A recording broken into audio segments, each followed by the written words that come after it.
Imagine this, you're in a room full of people, familiar faces, polite smiles, soft laughter. You know how to move here. You say the right things, nod at the right moments, suppress the wrong urges. You're not lying exactly, but you're not telling the truth either. A compliment feels rehearsed. A joke lands, but you feel hollow. There's something rehearsed about all of it, like your soul is reading from a teleprompter you didn't write, and then it hits you. You don't remember when you stopped being real. Not entirely. You can still trace the contours of your laughter, your preferences, your quirks, but underneath them you feel a dull ache, something unexpressed, unclaimed, unnamed, like a version of you is trapped behind your own eyes, banging on the glass, screaming to be let out, but no one hears it, not even you most days. Who are you really when no one's watching? Do you even know?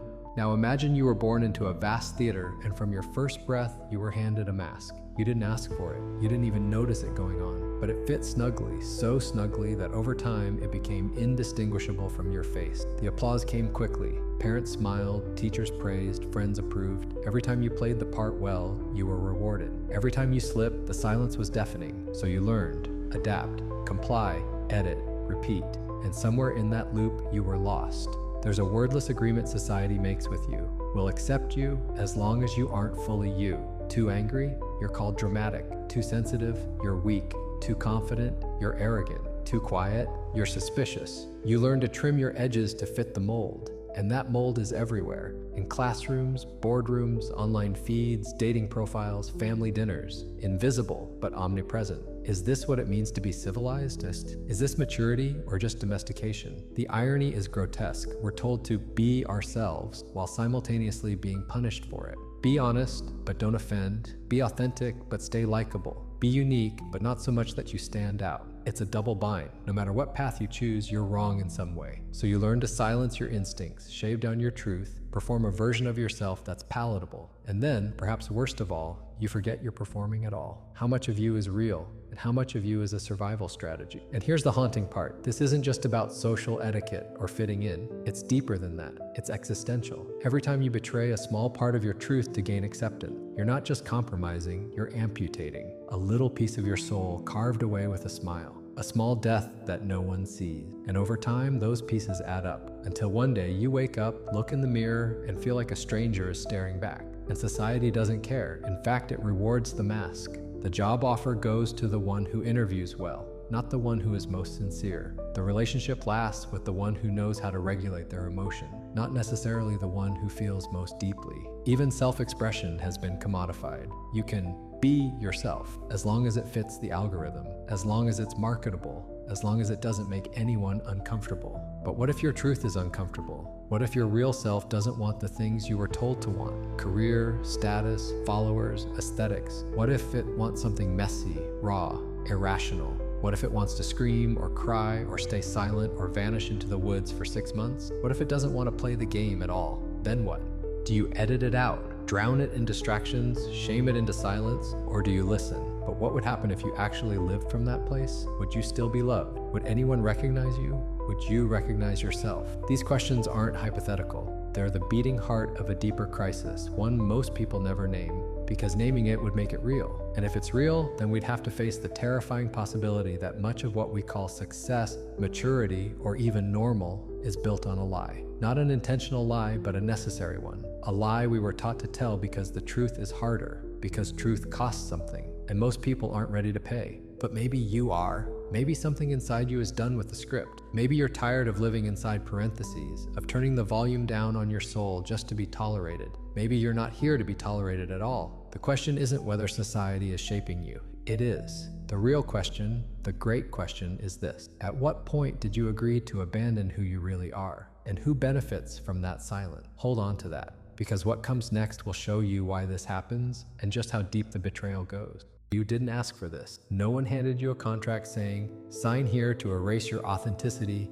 in exchange for social belonging. It happened quietly, subtly, through 1,000 tiny transactions you never realized you were making. But behind this subtle conditioning is a machine, ancient, psychological, and philosophical, that runs on fear, and its fuel, your need to belong. Carl Jung called it the persona, the mask you wear to present yourself acceptably to the world. At first, it's a tool, but over time, the mask fuses to the skin. You forget it was ever separate. You become the version of you that others like, reward, and validate. The rest, the parts that don't fit, get buried in the shadow. Jung warned that the more we deny the shadow, the more control it gains. What we repress doesn't disappear, it festers. It returns in dreams, addictions, passive aggression, chronic dissatisfaction, and a gnawing sense of meaninglessness. But society applauds this repression. It celebrates conformity and calls it responsibility. It hands out medals for suppressing your needs, your rage, your grief. Keep calm, smile more, be agreeable, follow the rules, don't ask why. This isn't by accident. Friedrich Nietzsche saw it too. He warned of herd morality, a system where individuals suppress their instincts, creativity, and power to fit into the collective. Society doesn't want your wildness, it wants your obedience. It doesn't want you to question, it wants you to comply. The more docile you become, the easier you are to manage. The less you think for yourself, the more efficiently you play your assigned role. And here lies the great paradox. Society praises individuality, but punishes it in practice. You're told to follow your dreams, but only if those dreams are monetizable, socially acceptable, and Instagrammable. You're encouraged to speak your truth, but only if it doesn't challenge the consensus. So you start to split. The part of you that wants to scream, to break, to rebel, that part gets labeled as immature or crazy. You push it down, you learn to silence your intuition, ignore your gut, override your instincts. You become rational, you become practical, you become acceptable, and in doing so, you become lost. Arthur Schopenhauer once said, "A man can be himself only so long as he is alone." That line should terrify you, because if yourself cannot survive the presence of others, then what are we calling a self at all? Is your identity just a negotiation of expectations, a collage of projections, a costume made of other people's preferences? Jean-Paul Sartre took it even further. He believed hell is other people. Not because people are evil, but because of what happens when we are seen by them. We start to see ourselves through their eyes. We become self-conscious, distorted by the imagined judgment of others. We trade internal authenticity for external approval. We betray ourselves so subtly, we call it maturity, and slowly you become a stranger to your own life. But here's the secret most people never confront. The war against the authentic self begins in childhood. Before you had the language to resist, you were already being shaped, told to behave, scolded for crying, rewarded for performing. You were trained, without malice but with precision, to be manageable. You learned that love is conditional, that approval is earned, that your worth depends on how well you meet other people's needs. By the time you're old enough to notice, you're deep in the pattern. You've internalized the critic. You're now your own jailer. Even your thoughts are curated. The philosopher Aldous Huxley warned of a future not dominated by fear, but by comfort, where freedom would erode not by tyranny, but by sedation. He believed that people would eventually love their oppression because it would feel safer than freedom. He wasn't wrong. The authentic self is unpredictable, raw, and disruptive. But society loves order, predictability, structure. So we trade fire for furniture. We give up our wildness in exchange for comfort, and comfort becomes the cage. Meanwhile, Viktor Frankl, a Holocaust survivor and psychiatrist, uncovered a terrifying truth while imprisoned in Nazi concentration camps, that the deepest human drive is not pleasure, as Freud said, nor power, as Nietzsche believed,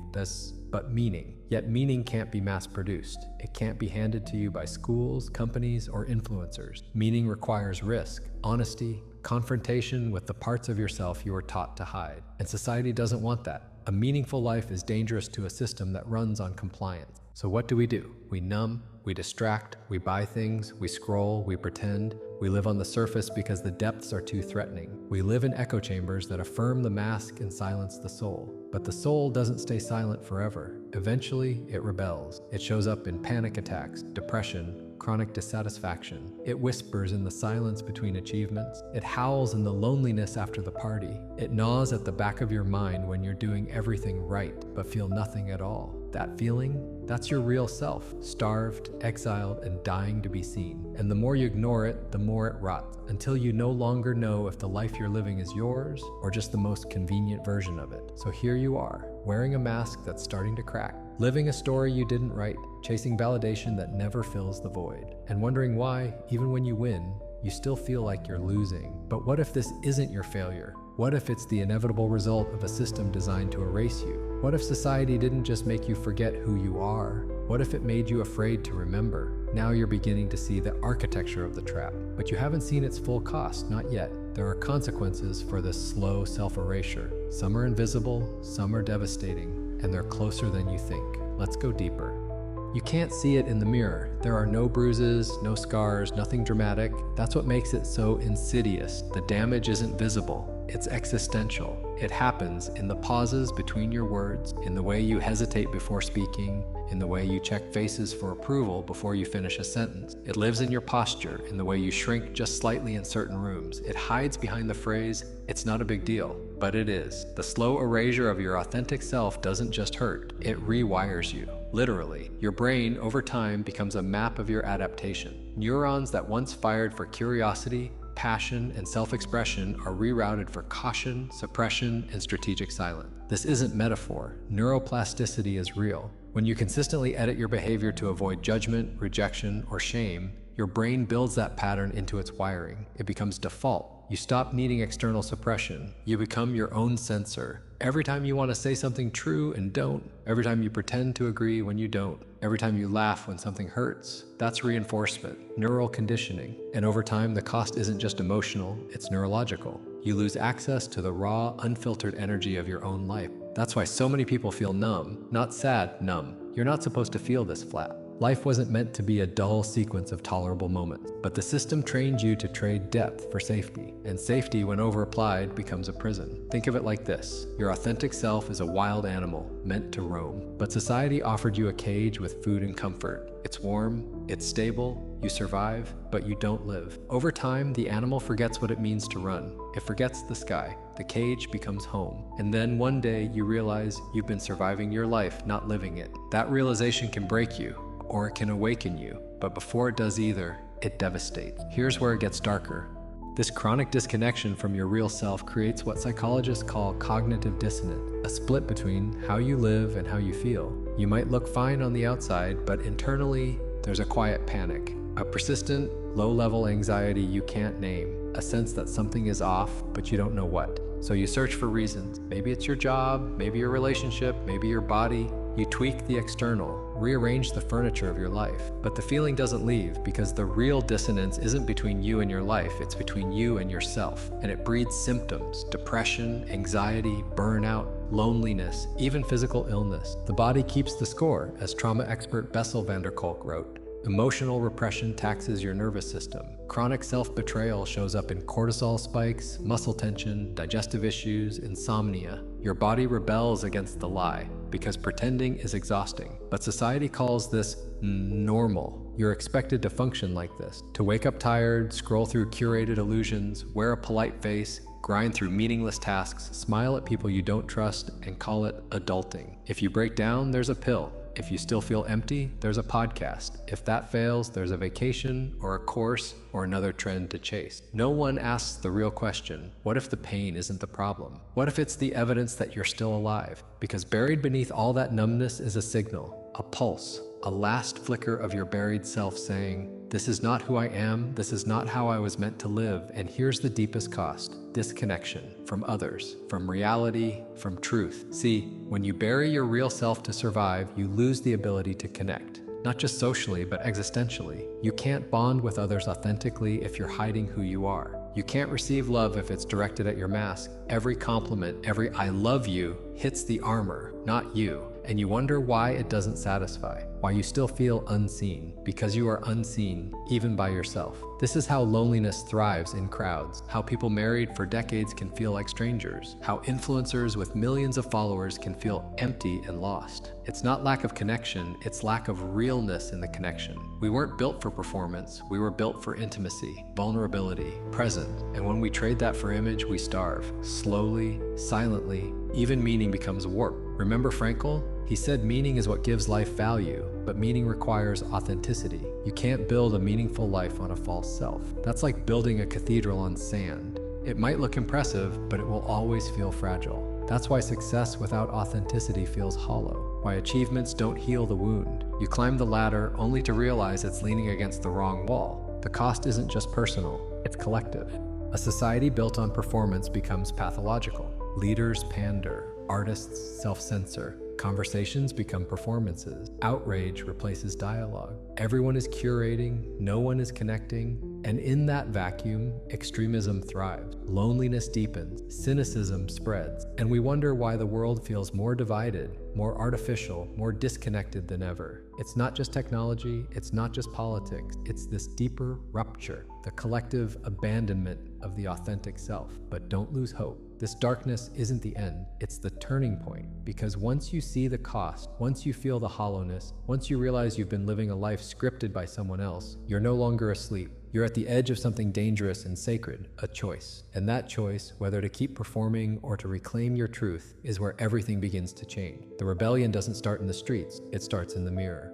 It doesn't look like a revolution. There's no protest, no fire in the streets, no anthem. It starts with something smaller, quieter, more dangerous. It starts the moment you stop lying to yourself. Maybe it's in the bathroom mirror after a long day of being agreeable, competent, good. Maybe it's in your car when the silence after a podcast makes you feel like you're suffocating. Or maybe it's in a moment that doesn't seem special at all. Brushing your teeth, checking your phone, zoning out at work, when suddenly it hits. I can't keep doing this. Not because you can't, but because it's killing you. That's the moment the rebellion begins. Not with noise, but with truth. The truth that you've betrayed yourself to be accepted. The truth that you've been playing a role for so long, you're not even sure what's real anymore. The truth that you've built your life around things you don't love, to impress people you don't trust in a world that doesn't care. It's a brutal truth, but it's also a key. And the first act of rebellion is this: honesty without apology. You start by telling the truth, not to the world, not yet, but to yourself. I hate this job. I'm not okay. I feel like I'm disappearing. I don't want the life I'm pretending to want. These are sacred admissions, not signs of weakness, but of awakening. And once the truth is spoken internally, the external world starts to tremble. You begin to question everything, and here's where it gets dangerous, in the best way. Because once you taste the truth, you start to crave it. You begin to realize that your discomfort wasn't a defect, it was a compass. Every ache was pointing to something real. Every panic attack, every silent dinner, every hour you spent numbing with food or screens or perfectionism, they were all signals, warnings, your soul banging on the walls of the life you've been trapped in. And now you're listening. But listening alone isn't enough. To reclaim your authentic self, you have to act. And action, real action, requires courage. Not the Instagram kind, not the chase your dreams kind, the kind where you risk something, because truth has a cost. People will resist it. Some will feel betrayed by your honesty, not because you've wronged them, but because your authenticity will highlight their avoidance. Your refusal to play the game exposes the game. That makes people uncomfortable. Let it. This is where you must choose, comfort or freedom. You don't get both. Freedom means saying no without explaining. Freedom means disappointing people you love. Freedom means walking away from validation, from approval, from the image you've worked so hard to maintain. And yes, it will feel like death at first, because it is a kind of death. The death of the false self, the death of the good girl, the reliable employee, the perfect son, the charismatic extrovert, the agreeable partner, the overachiever, the pleaser, the mask. And in that death, you will grieve, because as much as the false self was a prison, it was also your shelter. It got you through, it kept you alive, and now you're stepping out into something unknown. This is where most people turn back. But if you keep going, something astonishing happens. You start to remember, not intellectually, but viscerally, like muscle memory. You remember what it felt like to be real. You hear your own laugh and realize it's yours, not a social reflex. You feel desire without shame, anger without fear, joy without restraint. You stop waiting for permission to exist. You take up space, and it feels terrifying, raw, alive. You begin making decisions not from fear, but from truth. You quit the job that's suffocating you, not for a better one, but for yourself. You end the relationship that makes you feel invisible. You speak up in the meeting, not to impress, but because silence would betray your gut. You create art you've been told was stupid. You cry without apologizing for it. You say, I don't know, and mean it. You let people see you, really see you. And yes, some of them will leave. Let them. The ones who can't handle your truth were never loving you. They were loving your performance. Their absence makes room for something better. Authentic connection. The kind built on mutual truth, not mutual convenience. This rebellion isn't a one-time act. It's a practice, a discipline. Every day you choose to tell the truth instead of hiding. You choose alignment over approval. You ask, what do I know is true? And then you live like you believe the answer. And here's the part no one tells you. When you begin living from your real self, the world doesn't end. it rearranges. You find people who speak your language. You attract opportunities that don't require you to shrink. You start to feel something you forgot was real. Peace, not the peace of being liked, not the peace of fitting in, the peace of being whole. You won't be perfect. Sometimes the mask will creep back in. You'll slip into roles without noticing, but you'll notice sooner, and you'll return faster. The muscle grows, the voice sharpens, the self, once buried, begins to lead, and you'll realize something else too. The rebellion doesn't make you someone new. It returns you to someone ancient, the self you were before you were taught to be someone else. And in that return, you discover what no system, no job, no performance can give you. Yourself, fully, fiercely, finally. This is how you break free, not by escaping society, but by refusing to let it define you. Not by burning your life down, but by refusing to live one more day in a life that isn't yours. And now that you've remembered the truth, are you ready for the final realization? Because there's one more layer, one more truth that changes everything, the most powerful one of all. Let's go there. Here it is, the final, most disturbing, most liberating truth. There was never a cage. You weren't locked in. You were convinced you couldn't leave. Every mask you wore, you chose it. Every role you played, you stepped into it. Every rule you followed, you accepted it. Not consciously, not maliciously, but gradually, systematically. You were taught to believe you had no other option, that this was how it had to be, that being real was dangerous, inconvenient, irresponsible. And so you gave up your freedom, not because someone stole it, but because the fear of being fully you outweighed the pain of living a lie. That's the final twist, the ultimate trap. You were never held hostage. You were trained to hold yourself hostage. Society didn't kill your authentic self by force. It did something smarter. It convinced you to kill it yourself, piece by piece, smile by smile, apology by apology. You clipped your own wings in exchange for safety. You silenced your own voice so others wouldn't feel discomfort. You betrayed your own truth so you wouldn't be alone. But here's the thing, the real you never died. It was just waiting, watching, patient. That flicker you feel when you hear a certain song, that spark in your gut when you're finally honest, even if it costs you, that moment of stillness when you're alone and suddenly not afraid, that's you, the real you, still alive, still whole, still waiting for you to come back. And now you can. But it takes something radical, something terrifying, something sacred. It takes forgiveness, not of the world, not of the people who misunderstood you, not even of society. It takes forgiving yourself for playing small, for pretending, for staying silent, for abandoning your instincts, for all the times you looked away from your truth because it felt easier. You must forgive yourself for surviving the only way you knew how. You did what you had to. You adapted. You endured. But you don't have to keep enduring. You can stop surviving and start living. And to live, you must reclaim your agency, your authorship, your voice. That's the final realization. You were always the author of your own identity. You just forgot. You handed the pen to parents, peers, algorithms, culture. You let them write your story while you memorized your lines. But you can take it back now. Not with permission, but with presence. And what happens when you do? You begin to see the world differently. You stop mistaking compliance for maturity. You stop mistaking busyness for purpose. You stop mistaking performance for connection. You start asking better questions. Not how do I fit in, but what do I stand for? Not what should I do, but what feels true. Not who do they want me to be, but who am I really when I stop pretending? And as the illusions fall away, something wild and ancient reawaken, your sovereignty.